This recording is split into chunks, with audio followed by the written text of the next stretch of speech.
Well, thank you. I find myself in uncharted waters, actually being the only person in the room without an accent this morning, but let's see how we go. Actually, it's a nice balance right now, isn't it? I think the Springboks and Wallabies have won a game each in the last 2 weeks. Let's see if you can hold your own in the next couple of weeks against the All Blacks. Go for it. Let's put some context on what we're doing, and where we're from and why this is so. So the term exciting can be used quite flippantly these days, but I think what we've got going here is more like a cardio exercise. There's a monopoly electricity supply commission in South Africa called Eskom. We've been really poorly managed in the past couple of decades in terms of maintenance and replacement. And there's a lot of it that's falling over. Supply is in short demand, great demand and short supply. And we have what's called load shedding down there, which is a planned sort of rolling blackout where you can get, without power, multiple hours, multiple times a day, it gets that bad. Renewables are being asked to man up. We've got a lot of wind and solar energy to the tune of about 7,000 megawatts in South Africa. But at their very, very best, when they're asked to man up and take a position and participate in the solution, the best they've been able to give us, the very best, is about 1.4 or so, say 20% of their installed capacity. So it's going to be a while before that becomes a substantial solution as well. The only onshore gas supplied into the South African context right now is out of Mozambique, the Pandi Temani fields, supplying Sasol in Secunda, who I'll speak a little bit more about them shortly because they're a major part of our story. But in a year or two, look, they've been producing from those fields there for about 3 decades now, and that's old for a gas field. They're about to peak over and decline. They know that. They are sniffing around the entire sub-region to replace that resource. And this graph here I'm showing is from the government themselves. Their prediction of the need for gas over the next few years. In a decade or so, it could easily be up by about 400% versus today. It's massive. Most of it, naturally, in the power spectrum. But all of them, vehicular, thermal industry, etc., they're all set to raise their requirements from gas. This is a little bit of a comparison chart. Now, we've been called world class, and I think this drives the statement. 4.92C at the moment. TCF, that's a number that's going to grow, by the way. When I show you our map shortly, I'll explain why. There's a big chunk of about 2,300 square kilometers to add to our existing about 4,500 square kilometers under rights that we're going to be adding. And the resource within that part of our acreage is going to jump that number up to, you pick a number, I'm not going to tell you. The comparatives are down there for good reason. Just to show, eventually, when I come to another slide in a couple of slides' time, why we believe we are valuably undervalued right now. It explains why it's a very, very good time to climb in. Good. Right, this is where we are. If you look at this map, our assets under license are in here. This entire region here, ER 320, 2,383 square kilometers is under application. Once that's added, we're going to have pretty much close to 7,000 square kilometers under rights. I've looked it up, trust me, it's bigger than 36 countries on the planet. It's almost a full 10% of the Mpumalanga province that we have under rights at the moment. To give you some context as well, geographically, Johannesburg's up here.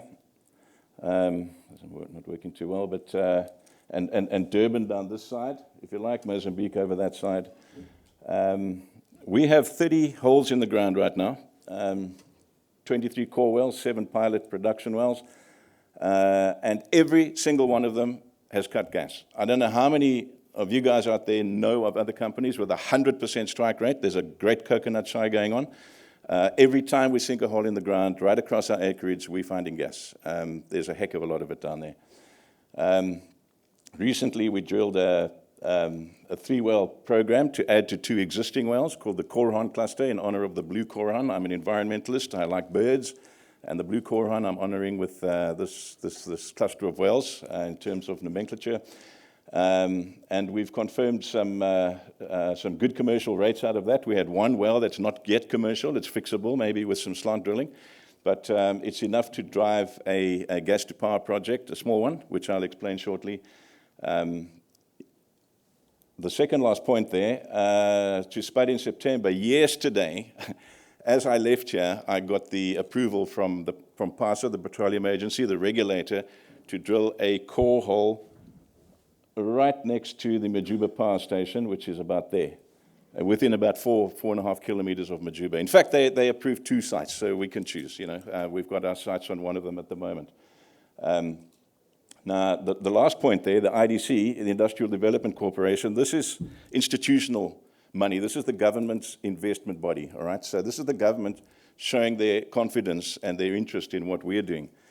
We've already formed an SPV. We have main shareholder agreements signed up. Everything's in place. And these guys are going to participate in approximately 20 wells-ish. This is more or less what we expect to produce the ring-fenced scope for this SPV. And they have the ability to participate in about another 60, 80 wells or so as we go forward. The government has more recently, right from the top, right from the President's office through the ministry, added a lot of gas to their commentary, their narrative when they talk about energy in South Africa. Look, they've had to. They've been so coal-centric for various reasons, and every time they talk about energy now, they talk about a mix that includes a lot of gas. We have an independent power producers office now, the IPP. They recently put out a document for comment that allows 3,000 megawatts of power to add to a previous 3,000 megawatts that they asked for a few years ago through the RE IPP. And this is all very exciting for us, of course. They've also allowed municipalities to procure their own gas, their own energy, sorry. Cape Town started, Johannesburg is following. At the end of October, a lot of people are answering RFQs to supply municipalities with power, and we've had a knock on the door for 100 megawatts, bang, and I was like, dude, this is, you're talking about 300-400 wells here, the guy didn't even blink, he said, how much do you want? These people, the market is coming to us, and they are offering to put skin in the game. We're probably going to drill a lot of wells with other people's money. It's kind of good. The market penetration goes on. I've mentioned power. Power is a no-brainer. Our partners at Vutomi are going to be bringing a generator to site. We're going to start small, just a proof of concept. We're first going to prove that our gas can drive their generator. Then we're going to link it to the grid. We're going to do just 1 megawatt, okay? This is proof of concept. It's not a business, but we'll build it up from there. I'll be drilling more approved wells that we have sites for in that same area, increase the cluster, increase the gas flow, take it up to 5 megawatts. You're starting a business around about then. All right, but if you can do a megawatt with 3 or 4 wells, it's a mental scalability concept, isn't it? What can you do with 300 or 400 or 3,000 or 4,000? That's the way it's going to develop. We've been, of course, approached by a lot of people in the LNG game, desperate for the gas, for their thermal industry clients. They brought the market to us. They are willing to put money in all phases, upstream, midstream, downstream, bring the infrastructure to us, and they just want our gas. I have what I call a nice problem. It is a problem, though. It's a nice problem, but I have this burgeoning production environment going on. It's actually, you can see it hopping from outer space. And I've got this exploration effort that we need to do to catch up with the product, with the production, with the market. And it does take money, obviously. We've got to get holes in the ground. So what are we doing right now? Obtaining maiden gas reserves. So it's a natural progression from the resource. We're getting reserves. We've engaged with Sproul already. We're expecting a report at the end of October, early November perhaps. That'll just be the startup, and that's based entirely on but one project, which is the gas to power I've talked about already with Vutomi. The exploration continues. I've got 7 wells to drill during the rest of this year. 7 holes, I'm sorry. They'll be core holes. Starting immediately with spudding within days near the Majuba Power Station. And three in each of blocks 270 at the north, right next to Sasol's Secunda plant. And in the south, where we're expecting deeper geology, it all dips as you go south, and we're getting another 200, 250 meters out of our wells. By the way, the average pay zone that we're cutting per well that we've drilled is over 100 meters. That's pretty cool. We are merging with our current partners in South Africa to become the 100% owner of the rights holder, which is Afro Energy. Everything is concluded. All the regulatory stuff is in hand. We have signatures from the Minister, from the Reserve Bank, from Revenue Services, and it's only stakeholder approval required, which is a formality. Our Chairman Adam's going to be calling a meeting in the near future. So yes, we obviously are in a great position to help the decarbonisation efforts in South Africa. ESG, wow. As I've said earlier, I have an environmentalist hat on my head at the same time as a gas man's hat. The two are not in conflict because we're doing it all correctly. We have a great supplier in the form of SLR who keeps us honest, keeps us on our toes, reports the environmental aspects of our operation to pass it to the regulator. We all have a great relationship. We all have the same ideals. We are not a fracking company. We are getting our gas out of shallow sandstones, not deep shales. The geology doesn't allow for hydraulic fracturing.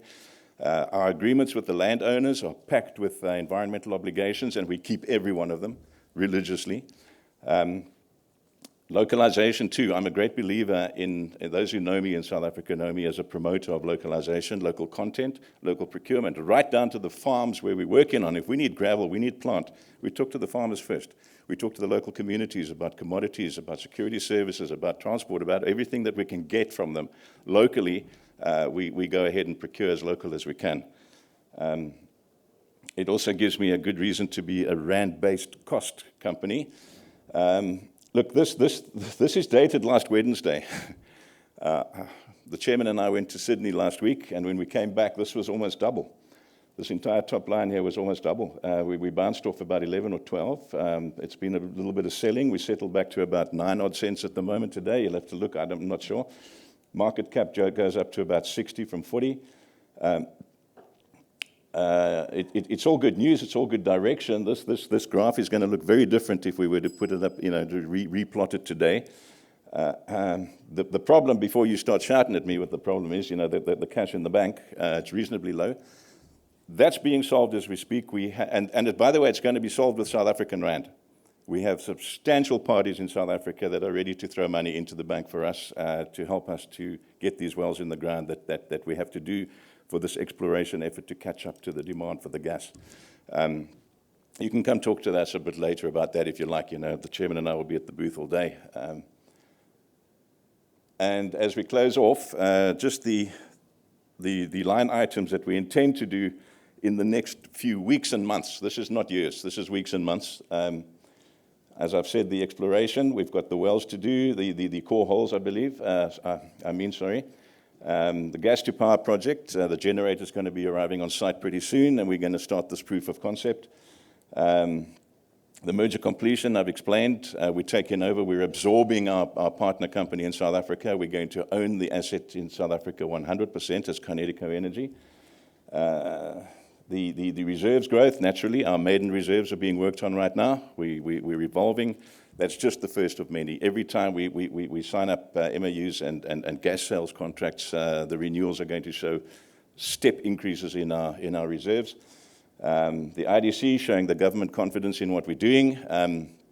They're putting money in so we can get holes in the ground. They're going to get some of the production, or by all means, no problem. And this is all going to happen, as I said, probably within the scope of this year. So I don't know if I'm in time, out of time, but we're actually right on. Read that at your leisure. And there's my blue Quran. I had to show him to you. Thank you.